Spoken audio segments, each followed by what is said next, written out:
Hello, welcome back to the channel, and today I am going to be breaking down the James Harden trade, which went down yesterday. It was a crazy trade. I'm going to go through all the details and give my perspective on the trade from the aspect of every team included in the deal. Now, if you're not familiar with this whole James Harden situation, you might want to look it up for yourself because I'm not going to go through it too in depth, but I'll give you a little rundown real quick. So James Harden has been very unhappy with the Houston Rockets organization because after the season ended, the Houston Rockets made a lot of decisions he didn't like.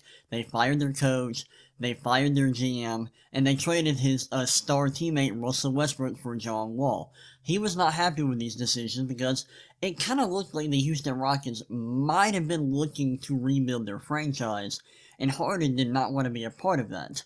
So he started acting out, he showed up to training camp late, started partying with strippers, possibly breaking COVID protocol, and the Houston Rockets organization and him, they were not happy with each other, and eventually both parties had to split up. At the beginning of the season, the situation was actually okay. James Harden was saying all the right things in interviews, at practice. He was being actually a decent teammate. But everything blew over earlier this week after a loss to the Los Angeles Lakers when James Harden started being vocal about his frustrations with the team during a post-game interview. And that was the tip of the iceberg. That was the final straw for the Houston Rockets. And after that game, he ended up getting traded. And that's when the trade was announced. It was announced yesterday. James Harden had been traded to the Brooklyn Nets. Now here are the details of that trade, and you want to listen because a lot happened. Per Shams Charania, the Brooklyn Nets received James Harden. The Rockets select Victor Oladipo, Dante Exum, Kurucs, who's a foreign player, 3 Brooklyn first-rounders, 1 Milwaukee Bucks first-rounder, 4 Brooklyn first-round swaps. The Pacers get Caris LeVert and a second-rounder, and the Cavs, they get Jarrett Allen and Taurean Prince. Those are the full details of the trade. This trade is mainly about the Houston Rockets and the Brooklyn Nets, so I'm going to get started dissecting this trade from the perspective of the Cavs and the Pacers. The Pacers come out of this deal looking pretty good. They get a younger shooting guard who's arguably better than Victor Oladipo at this point. I would say he's a better playmaker, not as efficient of a scorer, but they do score at a similar rate. But yeah, I like this move for the Pacers. I like them getting Caris LeVert, and they got a second-round pick. So they got a younger shooting guard who's arguably better than Oladipo, as well as receiving a second-round pick. That's a good deal for them. The Cavs, they got Jarrett Allen, who's a very good young center. I like that for them. This move does crowd their big man rotation, but it gives them a little bit of flexibility for the future in the scenario that they're able to get rid of Andre Drummond's contract. So I like this move. Taurean Prince, he's an okay player. He just does not mean much in terms of this deal. Now let's talk about the Nets, because they came out of this trade with a star, and arguably a superstar. So they traded a lot. Let's get that out of the way. They traded a ton for James Harden. I don't know if all of these picks are theirs, but they at the least, they traded 7 first-round picks for James Harden. And that is a lot.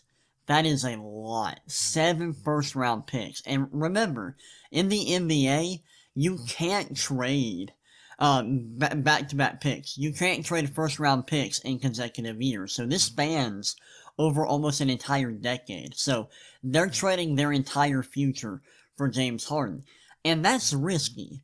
But what they're doing is they're trying to win a championship. And this move makes them favorites to make it out of the East this year. And this gives them a chance to compete for a title for at least this year and probably the next 2 or 3 years.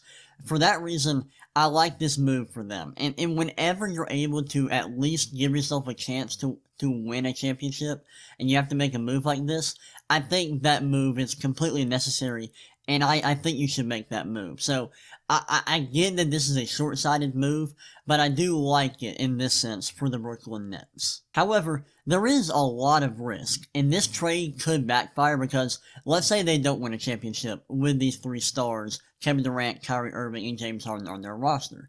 Let's say they don't win a title with them. Then They obviously they didn't win a ring, and they have traded their entire future, so they really have nowhere to go from there if this doesn't work out. So this is a high risk, high reward trade. I mean, it's risky, but it's kind of worth it. It's honestly worth it. Also, before I move on from the Nets, another thing I want to point out is that we don't know if Kyrie Irving is going to play again this season. We don't know when he's going to return. So that's huge, because now the Nets have Kevin Durant, James Harden, very little depth. And their roster doesn't look great. Now, if Kyrie Irving does play, they're a stacked roster, and they should make it out of the East. But that is something to keep an eye on with this situation. Does Kyrie Irving play again this season? If he does, the Nets are going to be fine, and they probably make it out of the East. If not, the Nets, they still have a chance to make it out of the East, but they did give up a lot of depth in this trade, so that could be a sticky situation for them. Now I want to look at this trade from the perspective of the Houston Rockets, and I think they came out of this deal looking pretty good. I like what they got. They got a buttload of picks, eight first-round picks to be exact, and Victor Oladipo, and a couple of other players that aren't huge names.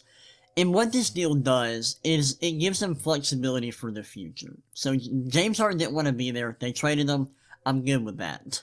Now, they could have done one of two things. They could have either tried to have gotten a young player so they could stay competitive in the short term, or they could have done what they did here, gotten a buttload of picks, and just made a move to rebuild for the future. That's what they ended up doing. And I actually like this decision because Victor Oladipo is on an expiring contract. He's being paid $21 million for this season.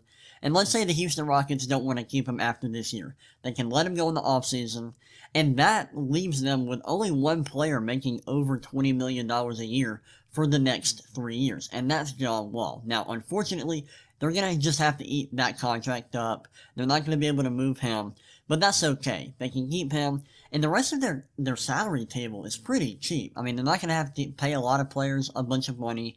Eric Gordon is making over $10 million, but he's making under 20, and they can move him if necessary. I don't know if he's going to be on the team for much longer, and reports are now coming out that PJ Tucker will likely be on the move very soon, likely this season before the trade deadline. So this move gives them flexibility. They get a lot of picks, a lot of draft capital. It gives them flexibility with their salary, with their team payroll.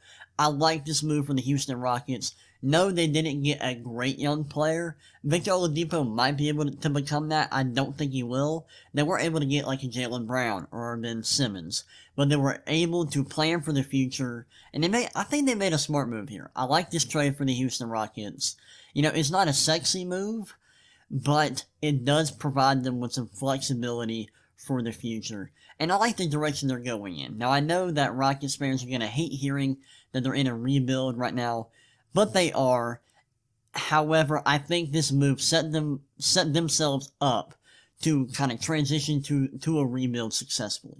Now, who do I think won this trade? Honestly, I think everyone did pretty well in this trade. I don't think anyone made any huge mistakes. I think everyone fared pretty well, and that doesn't happen often, but I like this trade from pretty much every side here. I think the Houston Rockets did a great job. They made a big move for their future that gives them flexibility.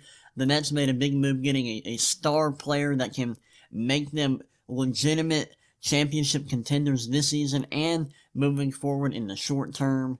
The Cavs got a good young center in Jarrett Allen, and the Pacers honestly potentially got an upgrade over Victor Oladipo. They got a younger shooting guard who legitimately might be better than him, as well as getting a second-round pick. This was a great trade for all teams involved. Let me know your thoughts down in the comment section. I hope you all enjoyed this video, and if you did enjoy, please leave a like and subscribe if you have not already, and I will see you all next time.